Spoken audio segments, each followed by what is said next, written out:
All right. Good afternoon, everybody. Thanks for joining our January onX office hours session. We'll give it just a couple of minutes to let people get in, get situated. We'll go over some housekeeping while we're waiting. First off, your screens are turned off, your microphones are turned off, so we can't see you, we can't hear you. So no worries if you've got, kids or dogs making noise in the background or anything like that. No worries there. This class is being recorded. So if you do have to dip out early or you want to rewatch something, we will have it up on the onX Hunt YouTube channel. Usually we're able to get that up the next day, depending on YouTube, how fast the processing and everything goes.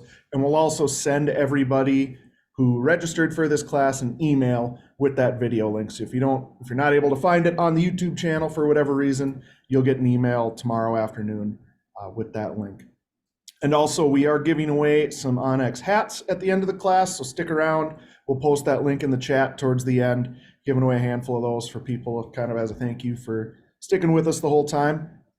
And with that, that's basically all the housekeeping. This is a question and answer type session, sort of a AMA Ask Me Anything. You've got myself, Jack Hedlund. I work here on the marketing side of things with onX. I've also got a background, started in customer support, did a little bit of GIS work, and I'm joined by Jeff Armentrout, who is, I don't know what your exact title is, Jeff, but why don't you let the people know what you do? Yeah, so I'm Jeff, work on the product management side of onX with the engineering team, defining new features, specifying things, getting things launched. All the stuff that you see and enjoy in the app is work that our engineers have put together. So happy to be here and take your questions. Awesome. So if you do have any questions, anything you want to know about the app, whether it's how to do a certain function of the app, if it's a question about a certain layer, it's application season, we're kind of getting up on that. Any of those questions, please put in the Q&A box below. That's where we will pull the questions from to answer live. It's just easier for us to pull those from the Q&A than it is from the chat. So it's kind of up to you folks how this class goes. So if you have a question, don't be afraid to ask it in there, and we'll get to as many as we can in the next 45 minutes to an hour or so. Let's see, we've got a few rolling in here. Robert asks, I never receive a notice when an update occurs. In order to stay current, must I periodically access the app in the store? So good question, Robert. There's kind of a couple ways that updates typically happen, whether you're on an iPhone or whether you're on an Android phone. Most of the time, most folks will have their phone set to automatically update their apps when those updates become available.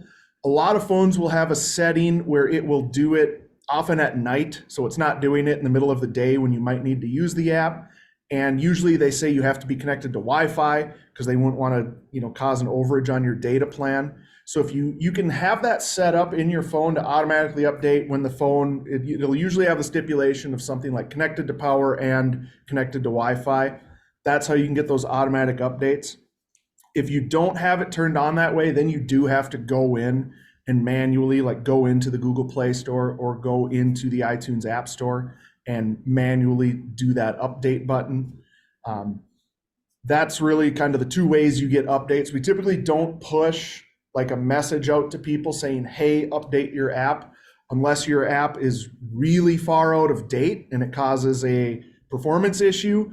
Or I think very rarely if we have an issue that has been fixed or a brand new feature that's been released, we sometimes will push a notification out. But otherwise, for the kind of standard updates, if you're not on automatic updates, your phone doesn't automatically update, you do have to do them manually. So good question there, Robert.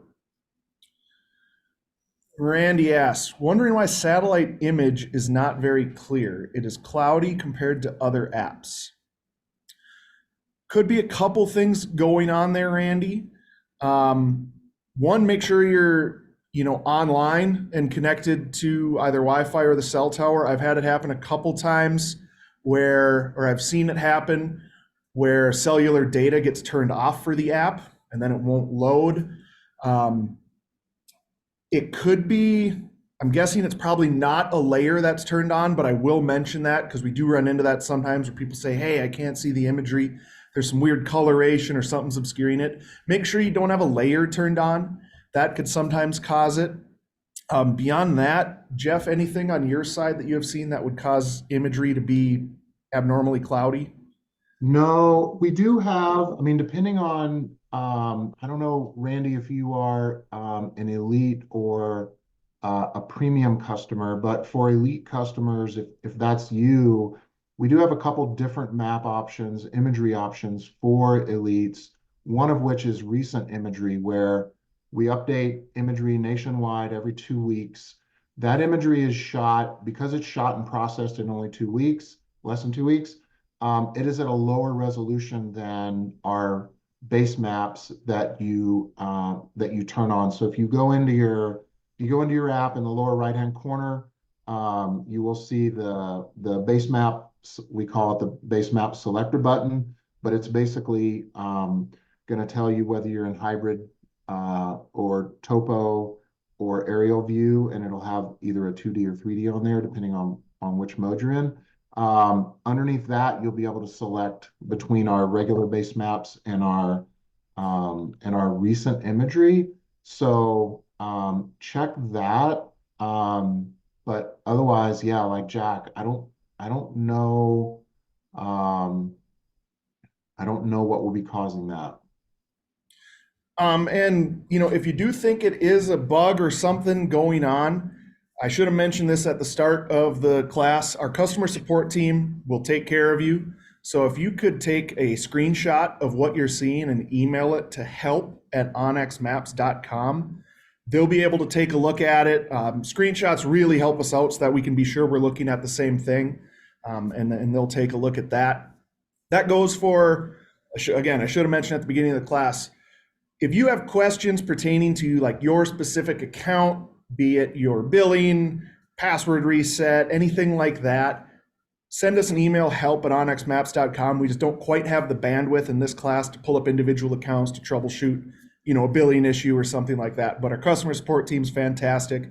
They're here 5, I think 6 days a week now even. So we have email support. So send them an email and they'll respond within 1 business day. Sam asks, first time hunter in Colorado, hoping to draw for mule deer this year. Draw's coming up in April. Colorado draw requires us to pick a game management unit. How would you recommend using the app to scout and choose a GMU? That's a good question. I especially appreciate the way Sam asked that question, because we often get people who ask us, hey, what unit should I apply for? Which we're not able to answer those. We don't want to hotspot anything. So what I would do, Sam, is definitely look at, if you're hoping to draw for Colorado mule deer this year, take a look at what the draw odds are for certain units. If you don't have 20 plus points, there's some units you're just not going to draw in Colorado. So look for those units you can draw with 0, 1, 2 points, whatever level you're at. That's going to eliminate a bunch of units, because you can definitely get some, analysis paralysis when you're looking at the whole state. Look at the draw odds. You can look at, we partner with Hunt and Fool. They put out a lot of good information on what units might be good. You can also take a look at Top Rut, which is under the onX umbrella that comes free with your elite membership. A little bit later on this spring, we'll be rolling out something called Hunt Research Tools. So that will be another option for you. But if you're looking right now, I'd say if you have an elite membership, check out Hunt and Fool, check out Top Rut to at least narrow down the units that you could possibly draw. From there, then you got to kind of decide what kind of hunt you want. Do I want it to be wilderness area? I'm hiking in a bunch of miles with camp on my pack and I'm going to go deep. Do I want it to be a pretty roaded area where maybe I have an ATV and I'm able to use that to get around to a bunch of different places? I mean, even in Colorado, the eastern half of the state, it's a lot of private land, but it's more farm country. So if you're looking for that kind of hunt, that's where I would start. The terrain you want to hunt, take a look at that. If you're a new hunter, me personally, when I first started hunting the West, I did like having an area where there was some roads and where I wasn't that far from a major town, just in case something happened. Say I had a breakdown, say I had, weather come in where I could get out of there. If that's not a concern for you, don't worry about it. But that's something to keep in consideration too. Of especially if you're hunting by yourself. Hey, is this an area where if weather comes in, I'm able to get out, things like that. Beyond that, I'm a pretty novice mule deer hunter, to be perfectly honest. And I've never hunted Colorado. I hope to one of these years. I've started buying points a couple of years ago. I'm going to need to one of these years probably cash those in. But definitely start by looking at kind of what kind of points it takes to draw a GMU. So you can eliminate a bunch of those you're not going to, and then start taking a look at the terrain and seeing what kind of hunt you want and go from there. Jeff, anything you would add to that? No, I think I just echo your thought. Like decide, I guess the first thing, decide what kind of hunt do you want. If you're a new hunter and you haven't been out, it's and you're just learning, it's probably not a good idea to plan a 12-day backpack hunt into some remote area of Colorado. And you might want to look for a unit with a bit more access, which you can of course get by looking at onX and turning on the motor vehicle and road layer. And I've noticed a few people in the chat posting up some, I think it goes with this question, to look at Rockslide and some other forums for feedback. Of course, if you post a question in there that says, "Hey, I need to know, what unit to put in for," you're not going to get an answer to that question. But if you will maybe phrase your question a little bit differently, or just do a search for different units in Colorado, then you may get some useful feedback from those as well. So All right. I see you had one in there, Jeff, that you'd marked, or you're maybe typing to Doug. I saw that one too. Why don't we cover that one right now about 3D maps and weather? yeah, that's a great question. And actually, I just typed the answer. I sent that, but Doug's question was, if you didn't see it, was is the 3D feature and weather available offline? And um, the answer is no for 3D right now. It is something we're working on. I don't have a timeline, but that will be coming soon. But the answer is no right now. For weather, we store weather station info in the apps that's updated every 20 minutes, I think, 24/7, 365. So as soon as you go offline, the latest that we had in there will be stored. However, as you may expect, the longer you're offline without service, the more out of date that weather is going to be. Now, there are a couple of things that are not going to work. If you have a waypoint that's placed on the map and you tap the weather tab within that waypoint card, we fetch that forecast for that specific location every time you access that waypoint. So it is, and this is a critical piece of information, I think, and especially for hunters, we don't, if you place a waypoint and you click on that weather tab, we don't fetch the weather forecast from a weather station that's 50 miles away at some airport or something. We fetch the forecast for that specific latitude and longitude. That capability is on iOS right now today. It's coming on Android in the next few weeks.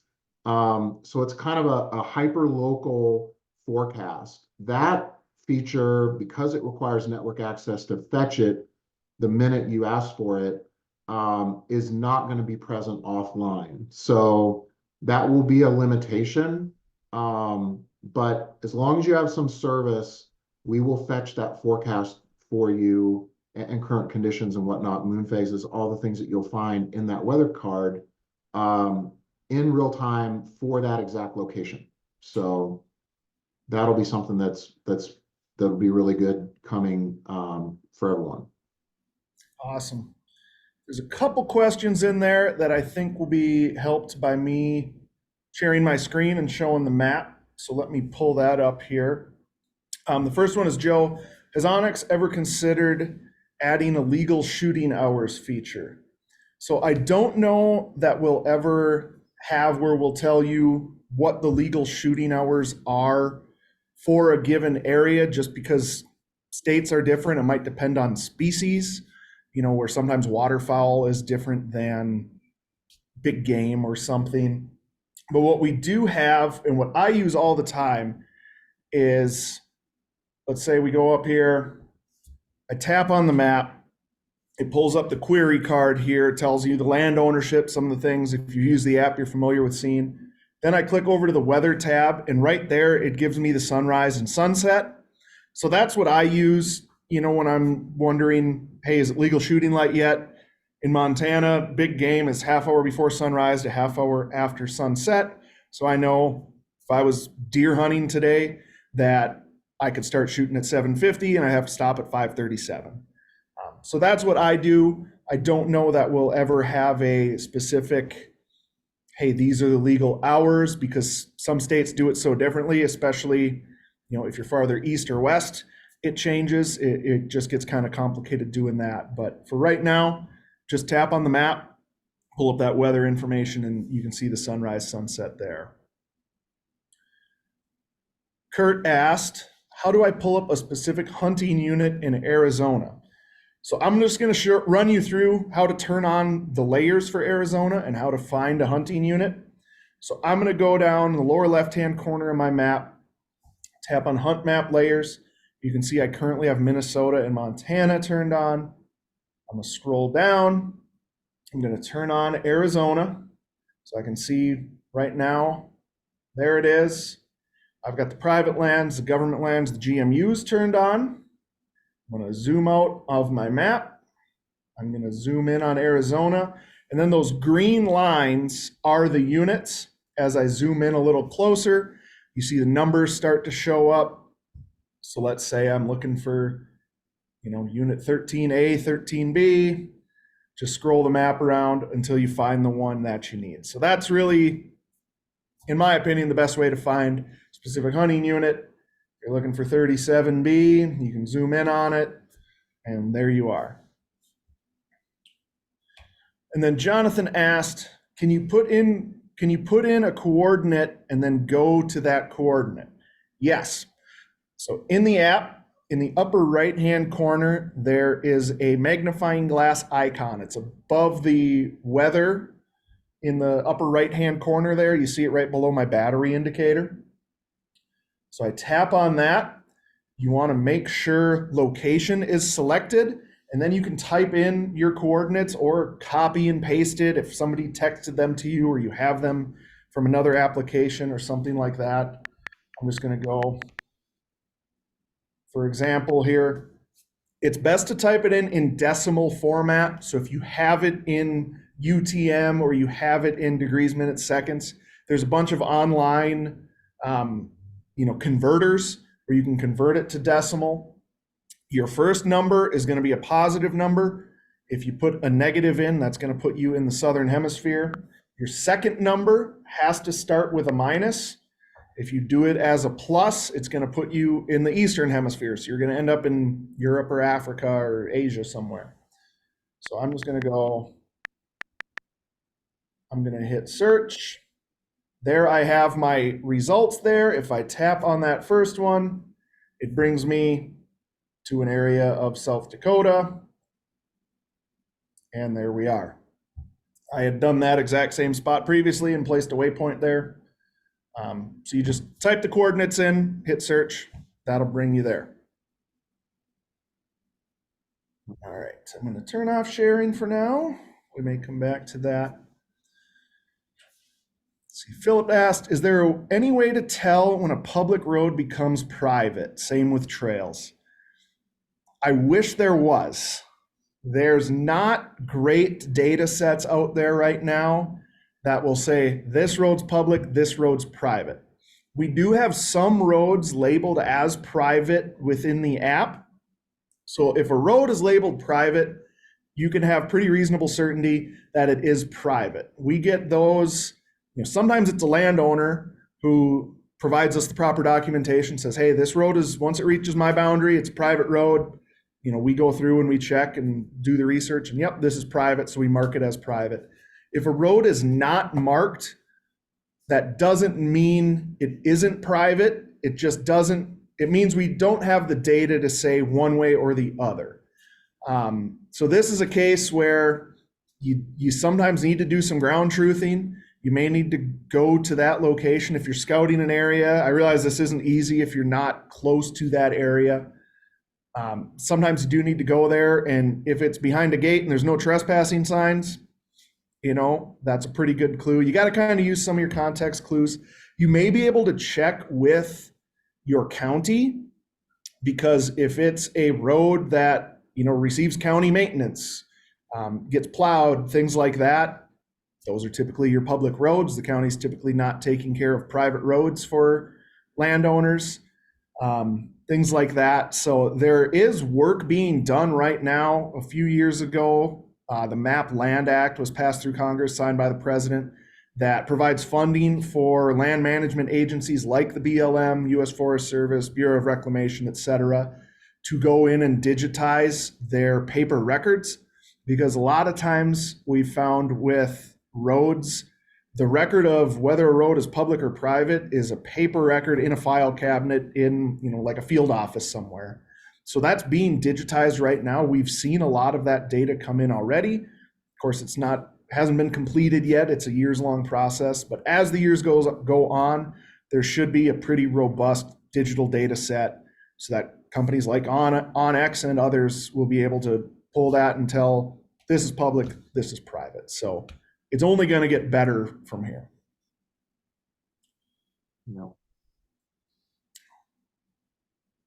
Let's see. Jeff, there's a question down below from John on a new app user asking about learning videos for beginners. It might be a good time to plug the onX YouTube channel and all the past recordings for these Q&As and a ton of other stuff. So I'll let you're the expert at that.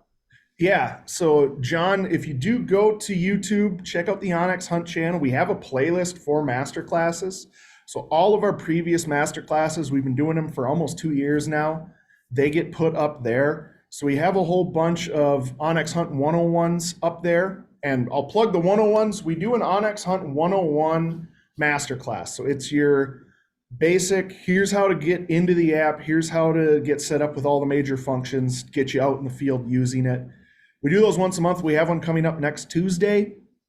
I don't have the link handy right now, but if you just Google onX Hunt Masterclasses, we should be one of the first ones that pops up. And there's all of our upcoming classes are listed there. You can sign up for as many as you want. So that's a good idea. Our YouTube channel does have just some other like basic tutorials, shorter videos on like one specific thing.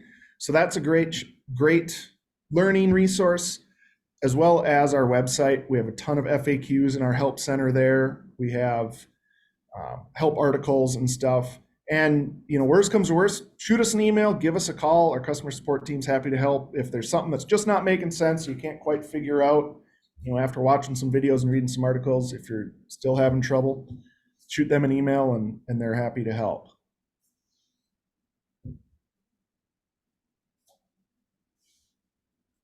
Let's see. I see one in here from Oscar in Arizona. I'm unable to access the landowner. I've purchased the membership, he says. So a couple things there, Oscar. Double check and make sure you have the Arizona private lands layer turned on in your map layers. If for some reason you're getting a message where it's acting like you don't have a membership, if it's asking you to pay for a membership again, double check that you're logged in with the same email address that you used to purchase the membership. This is actually something we hear fairly often from customers is, hey, I bought the membership, but the app is acting like I didn't. 9 times out of 10, that is a case of you're just logged in with different credentials. You're logged in, maybe through your Apple ID, but you purchased with an email address, or you purchased with a work email and you're logged in with a personal, something like that. So first, just double check that you've got Arizona turned on, and you've got that private lands layer turned on. Second, double check you're logged in with the same email address you used to purchase. If both those things seem in order, again, shoot us an email, help@onxmaps.com. Our customer support team has some tools where they can look up and find out what's going on. I'm just not able to dig in on the class here, but they'll get you straightened away and up and running.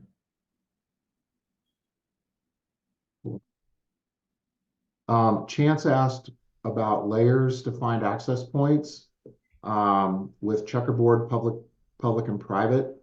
Um, there's no real silver bullet there. Obviously, the public and private lands are going to show you that data. We just talked about the motor vehicle layer and roads either being public or private. And that data is, as Jack explained earlier, not super easy to get.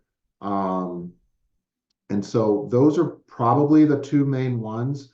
There are I forget what the program is called in Wyoming. I've actually hunted it, but it's private land owners open their property for public land hunters. Mhm. Though that layer you can turn on in the app, and it will turn on those properties so that you can see which ones you can access through that program. And so those would be the best tools, but there's no great um, there's no great silver bullet here. Probably most people are aware of the uh, first criminal, now civil trial going on with the corner crossing issue. There's been a ton written about that online and all kinds of people weighing in. There's been some decisions, and that shows you kind of how the extent of the problem that exists in places like Wyoming. One of the reasons why we're so heavily focused on access issues. So um, there's no great solution here other than just doing your homework, getting boots on the ground, like Jack said, going and driving roads. Of course, if you don't live near there, that's a bit of a problem. But I don't know, Jack, any other better ideas there? The one other thing I was going to say is we have been getting easement data typically from the Forest Service. So I know in Wyoming, a lot of the checkerboarded land is BLM, but when you turn on the government lands layer in any state where we have that easement data, which we started with Montana and I think the Dakotas, and we're adding more. I apologize, I don't know exactly which states we have it for currently, but there are travel easements that allow you, this road is, you can travel through it. You can't like hunt from it or anything. It's a way to get you onto the public.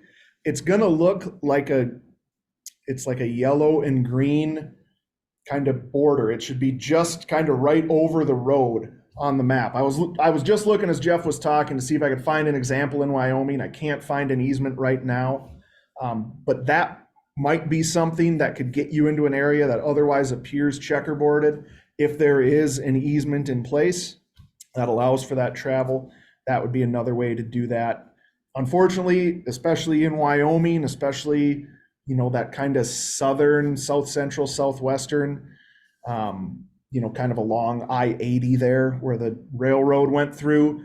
There's a lot of checkerboarded land in there that the only way to get into it legally really is with a helicopter, at least until, who knows, Jeff alluded to the court case that's currently working its way through the court system, what'll come of that. But um, yeah, I guess that's the best we got there as far as accessing some of that. Let me see, I've been going through, there's some good ones coming in here. I had one earlier. Is there a way to share multiple waypoints at once? Mass asks. Do you have to put them in a folder and just share the folder, or can you do a multiples, select and share? The way I do it is to put them in a folder and just share that folder with everybody, or not with everybody, but with the people I want to. You can also go in and select So if I just tap on a waypoint on my map and hit the share button, it's going to pull up a little menu that will say select content, one item selected, two items selected. There you can just tap on the waypoints or the tracks or the area shapes, whatever markups you want to share, select all the ones you want to share, and then send that over. So either way, whatever works for you. I personally find it easiest just to do it in a folder. That way, if I want to pull back access from somebody, I can do that easily. I remember, oh yeah, I was in this folder that I said, shared with Jeff or whatever I named the folder, and I can manage it that way. But Yeah, the other option though too uh, is you can. This question is from Max. Yeah, you can if you tap my content in your app, um, and you'll look in there, and at the top of that card is a select check button. If you tap that, you're going to see a select content little mini screen um, at the bottom of your app. There's now a button there that says select all in frame. And so what you would do is just pan your map until the 4 or 5 or however many waypoints or tracks or lines or whatever else you're sharing are visible on the screen. And then you can select all of those by tapping that button. And then there's a simple share button right there. So there we go. I'll run through this again, just so you go into my content, hit select. I can select all in frame and hit share. So that's one way to do that, like Jeff just described there. I'm going to And close up. if you only wanted to share, I don't know, some of those, not all of them, you can also just tap on the pieces of content you want to share, and you'll see they're highlighted in a white highlight. If you just tap them individually, you can tap the ones you want and then just send those if you don't want all of them. Yep. So So yeah, that's a great improvement over when I started at onX. It was one at a time. So if you had 15 you wanted to send to a buddy, you were sending 15 emails or 15 text messages. So pretty mhm, slick right now. yeah. Okay. Quick answer for Brett on the iPad landscape. You can see when Jack shares his screen, he's in portrait mode. That's all we support right now. We are working on landscape. Um, I don't have a date on the availability of that, but it will be coming. But it is not available now. So that's a quick one. Peter asked, while we're on the topic of markups here, I manage a piece of hunting property and my map is crowded with waypoints and tracks. Any tips for efficiently hiding and showing relevant waypoints? The way I do it personally, I just went through and did this, kind of set my map up for the spring season coming up for turkey and bear here in Montana. I group my waypoints, my markups into folders. And then if I go into this folder titled mule deer here, for example, I can tap this top slider button that says hide folder on map. So it's not going to delete any of your waypoints. They're still there. They're just not visible on the map. And then next fall, when I want to see my mule deer waypoints again, I just come back and turn them back on. So what I do personally with my waypoints, there's as many ways to do this as there are onX users. I group them by species. So I have an elk folder, a deer folder, small game, etc. So just kind of wrapped up the fall season here. I did my last waterfowl hunt for the year yesterday, got skunked, which is kind of fitting for this waterfowl season. But I went through and I turned off my small game, my waterfowl, my deer, and my elk waypoints and tracks, and I turned on my turkey and my bear waypoints because that's the next season coming up here in April. So I don't know if Jeff has any other tips and tricks. I would recommend, put the stuff, group them however you want in your folder. If it's managing like a whitetail property, maybe you put all of your tree stands in a folder, all of your water holes. If you're in a state that allows feeders or baiting, you put all those in one, or whatever's applicable to yours, and then you can turn on and off the information you want. Yeah, I don't have any better advice there. That's pretty good. So it can be, if you don't have anything in folders, it can be a little bit of work at the outset. It might take you some time to organize them, but once you do that, as long as you keep up with it, it just kind of becomes second nature and you'll get used to putting everything into folders. Let's see. Question about Canada from Matt. Is there a plan to be able to access landowner information for Canada? Arguably one of the most important features. We agree. Definitely. I mean, that's kind of where onX started, Matt, was showing the land ownership information in the States. We do have some in Canada. I'll pull up my Canada layers here. Turn that on. Turn off a couple of these other states just to clean things up. So we do have some data in Canada. It is going to depend on what province or territory you're in. We're finding that getting the land ownership data in Canada is a totally different ballgame than it is in the United States. There's a totally different set of laws. It's not as simple as it is in the United States most of the time. Let me see. So here I'm in British Columbia. You can see we've got a lot of the public land or the crown land there. And as I zoom in, we do have a lot of the private land boundaries. We don't have the land ownership names. So that's what you're going to find a lot up in Canada is fairly often we're able to get the boundaries of the private land, but getting the land ownership name is kind of the difficult part. Again, it's going to depend what province you're in or what territory you're in. But that is something we will continue to work on. We would love to have land ownership data in Canada just like we have in the United States. It just might take us a little bit to get there. There's a question here from Travis about leaf off imagery, or the leaf off map as he's referring to it. I'm not sure if Maine is included. If you are an onX Elite customer, we do have a leaf off imagery layer that you can turn on and off. And we will show, you'll see it here. Yeah, great. So Jack's showing that right now. If we have leaf off imagery for a specific area, we will show it. There is, and I'd have to go look up the link, somewhere on onxmaps.com, a link to the geographic map of the US and all the states and which states currently have leaf off and which ones are coming. Right now, I guess Maine is not included. And so I'd have to go look at that map to see if that's on the roadmap to be available.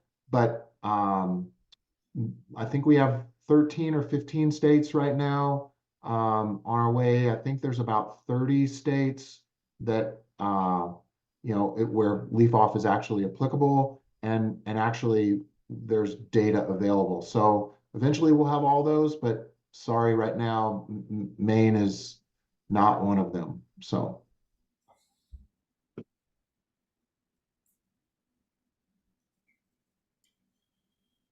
let's see, we've had a bunch come in here. Here's a good one. I'm new to the app. I noticed different colors on the maps, but not clear on the definition of what each color means. For example, I see solid green, light green, very light green. When I need a definition on those maps color, I don't seem to find any. Great question, something we get fairly often. So we don't really have a legend within the onX app. We have one on our website. So if you go to our help center and look for, type in onX Hunt Legend, you'll be able to pull one up there. But really the best way to find out what the different colors mean is to tap on the map. So I'm going to zoom into an area here. You can see we've got a few different colors. So if I tap on this yellowish area, that tells me that's BLM. If I tap on the green, that's Forest Service, Lolo National Forest. The blue here, that's going to be state land. So if you're wondering what a color or what some sort of symbol on the map means, tapping on the map is really the best, best ways to find out, is this state land, county land, BLM, National Park Service, etc. So that's my recommendation. Just tap on the map when you have a question like that.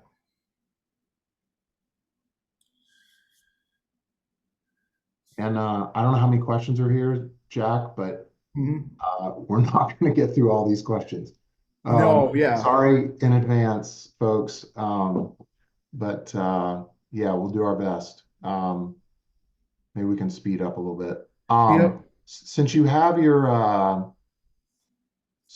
map up, Jack, maybe go to my content. Brett asks, like to see how to draw a shape on his property, Sure. and then label and save it. So that, anyway, uh, you can then get back to a map with no marks.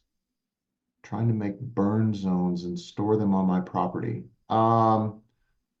Yeah, so maybe show how to draw an area shape and then we can pick it up from there. Yeah. So what I did, I just tapped on the tools button along my toolbar on the bottom of my screen there. And then I'm going to tap top row, second from the right, says area shape. And now I have a crosshair on my map. So I use the drop point button. That's going to drop my first corner, move it over, drop another one, come down. And this might be, I personally, if I'm making an area shape, a lot of times I'll do it on the web map on onxmaps.com. I log in so I can use my mouse. It's just a little bit easier for me to be precise there, but whatever works for you. So I just drew a rectangle there. Let's pretend that's the area that we're going to burn. I might label this burn one. You can change the color of it if you want. You can change the fill color and the line color and all the styles. I'm just going to leave it as is for right now. And I'm going to hit save. So once I hit save, that area shape is saved onto my map. I can, if I need to do another one, I can just repeat the process, draw a different one. So I guess I don't know exactly what you mean by go back to a map. Where was the question there? Without any marks. You can always turn this off. If you want to, you can just tap on you can do this with any markup. I just tapped on it and I can hit hide on map. My tablet is running slowly right now, but I can hide it if I want, if that's what you mean by going back to a map with no marks. But that's how you add an area shape and how you save it there.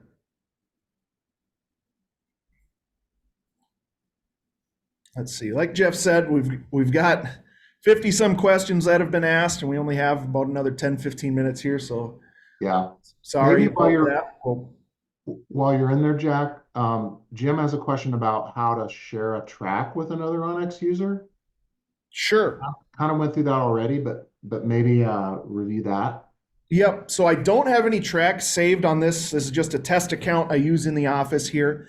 But the method to share a markup, whether it's a waypoint, a line distance tool, an area shape, or a track, is exactly the same. The way I do it is let's pretend this is a track. Actually, what I'm going to do, I'm just going to draw a line.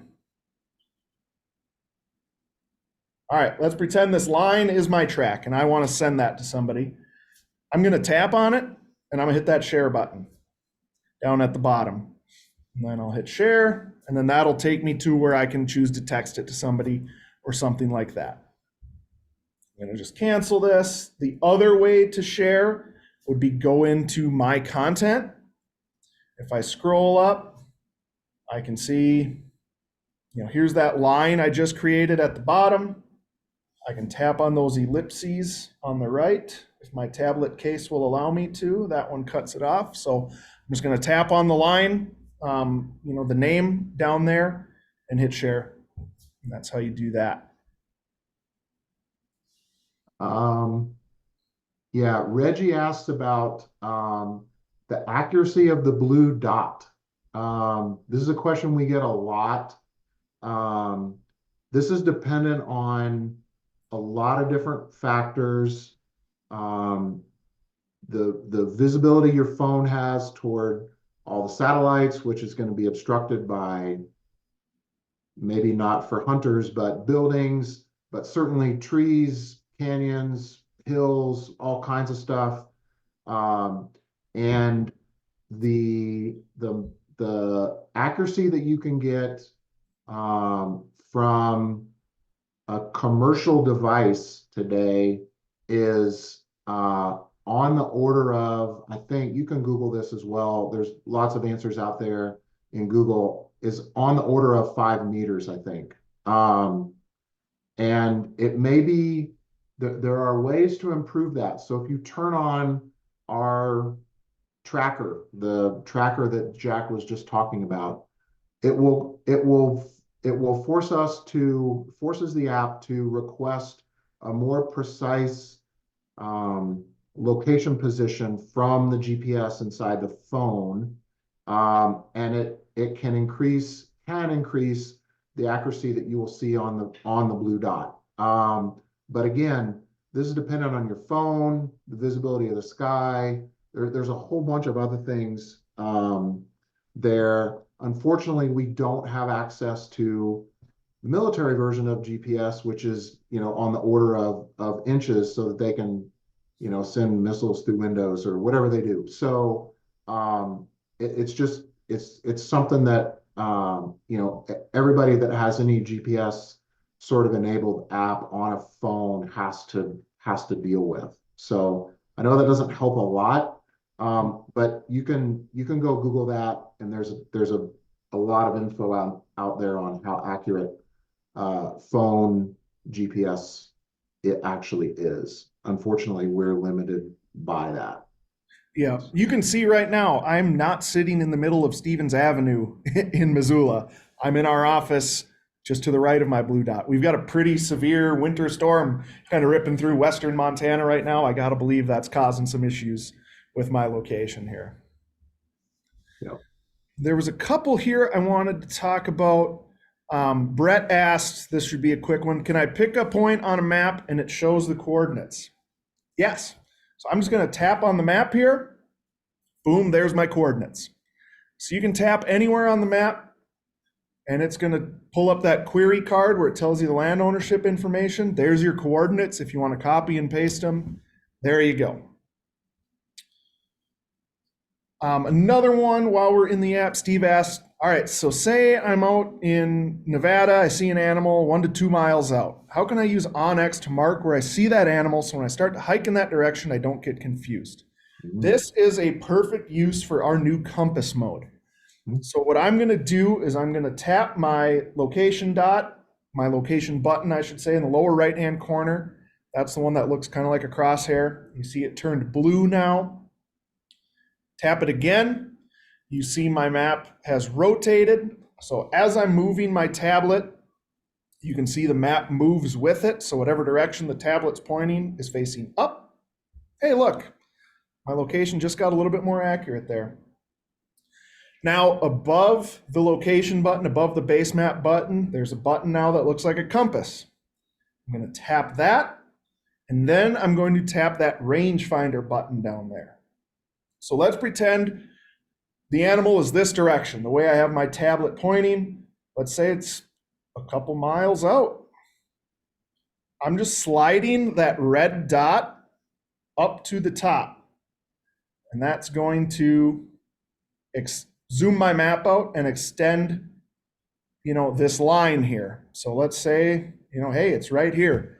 It's 1.7 miles away. I'm going to tap this waypoint icon kind of to the left. And now that has placed a waypoint on that spot. So it's really slick. If you can, if your rangefinder goes out a mile, you can range and say, all right, that deer, elk, etc., is a mile that direction. You can shoot a waypoint over there using that compass and rangefinder mode there and put a waypoint on that spot. That way you've got a reference as you need to, hike over or get over to that area so that you don't lose it in transit. Let's see, we'll do a few more here. Couple questions, Jack, on the the color of the line under tracker. Tom asked about that, and then somebody else asked about that. Don asked about that as well. Um, so maybe we could cover that real quick and hit two questions at once. Sure. I don't see them in here. Let me take a look. Was it asking about how to change the color of Yep, the line? yep, So when you're tracking, I'm not able to demonstrate it here because I'm sitting in an office, but when you track, it's going to lay down kind of like a light blue dotted line as you travel. So what I would recommend after you lay down a track, go back in, tap on that track. This is the same method for editing, changing the color, customizing any of your markups, whether it's a track, a waypoint, etc. Go back in and tap on it, hit the edit button. Then you can change the color of that track so that you don't just have a million light blue tracks everywhere. You can also make them, whether you want them to be dotted or dashed or solid, and you can change the thickness of that track. I think we have, what do we have, Jeff? 9 different colors to yep. choose from, something like that. So that is a good point. If you always leave them light blue and you run a lot of tracks, it can get kind of confusing.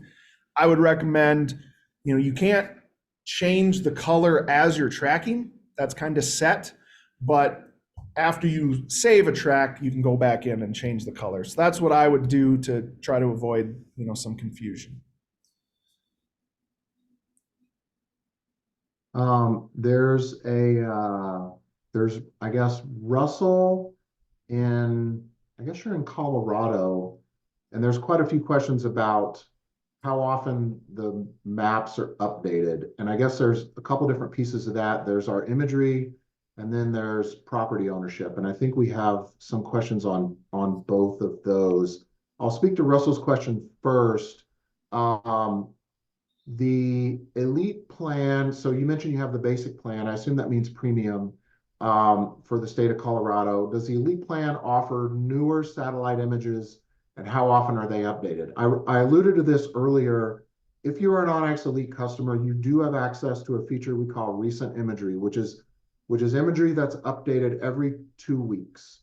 And right now, we put that imagery in the app last March or into March, 1st of April, something like that. So we're coming up on a year of availability of that imagery. So that imagery is updated every 2 weeks. As I mentioned, it's not as detailed as our base imagery. And so if you're looking for like water levels in ponds, if you're scouting for like waterfowl hunting and stuff, it can give you an indication of water in a pond, but it's not going to show you the detail. I did go look just now. The imagery in Colorado was updated in 2021, so it's 2 years old. And so I don't know,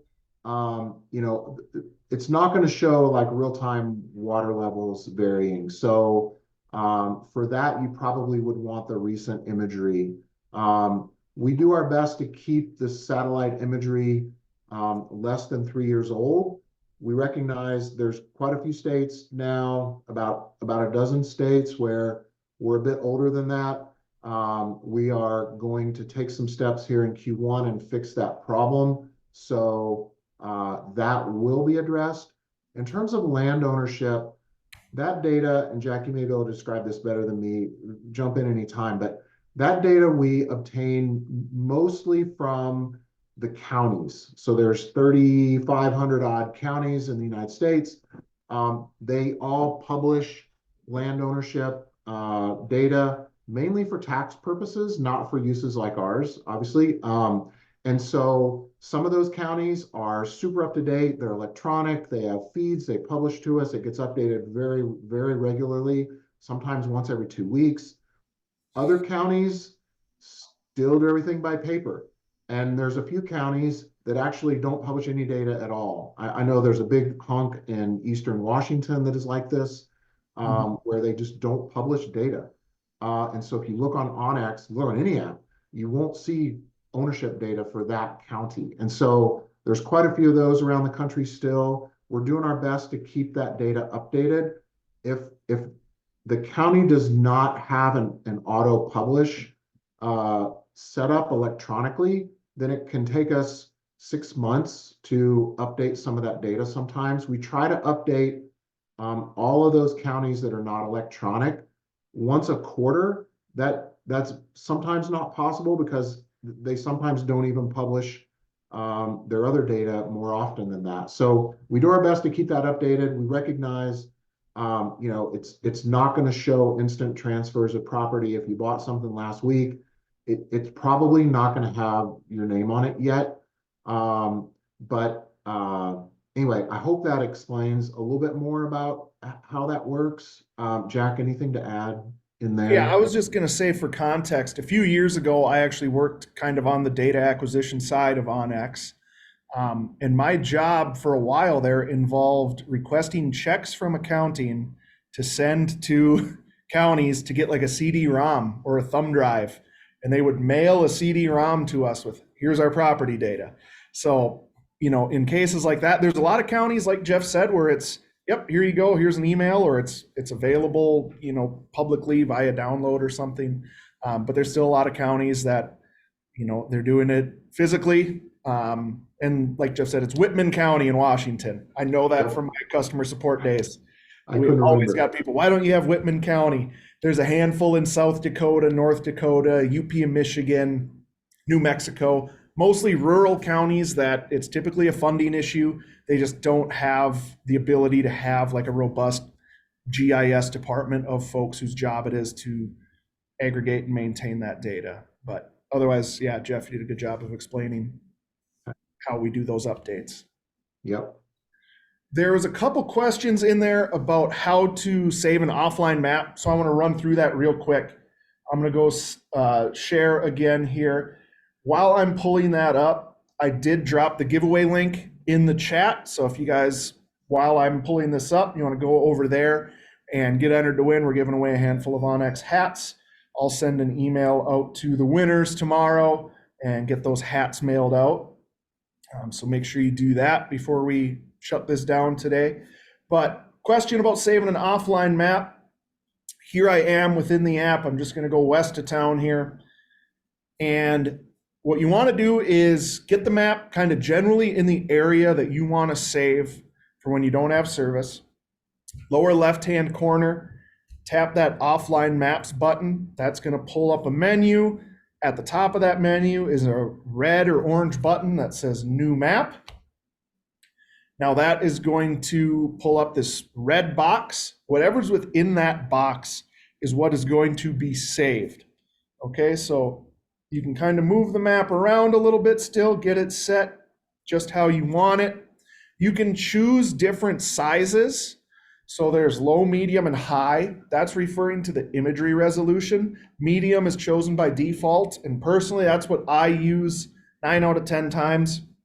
If you don't need as big of an area, you can go to the high resolution map. So I use this when I go home to Minnesota to deer hunt because we're on kind of a small segment of public land and some private land, and I don't need a bigger area. When I'm out here in Montana, I might be driving around a bunch of different spots looking for animals. I use the bigger maps. The really big ones, the low resolution, that's going to have, it's still going to have your public and private data. It's still going to show you the roads, the hunting units or districts, but it's not going to have as crisp of resolution. So I use these as kind of a backup. I'll save basically the whole state in a low resolution map. So if I wind up in a spot where I wasn't planning on being, then I still have something. But like I said, for actual in the field use, I use the medium resolution maps. You can see these green lines are maps that I had saved previously. So I can use those to kind of line up my border so that I can save a bigger area with those medium resolution maps. I recommend renaming your maps.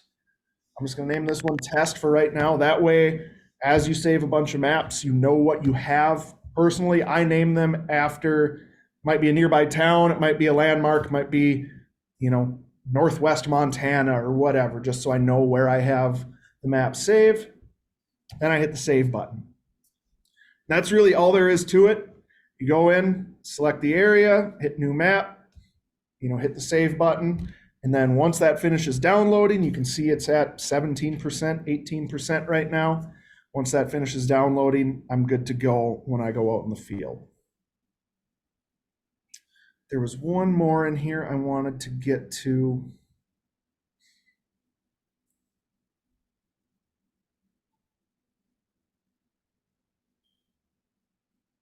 Ray had asked, have you picked up any more cell camera brands? I saw a few questions in there about the cell camera integration. Right now, we integrate with Bushnell, Exodus, and Covert cameras.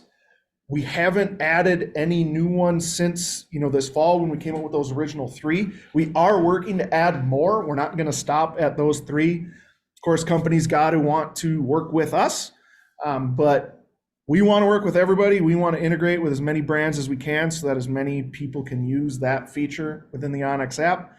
I don't know all the inner workings of it, but I would expect us to add some more brands this year and continue on as we have those discussions with other companies.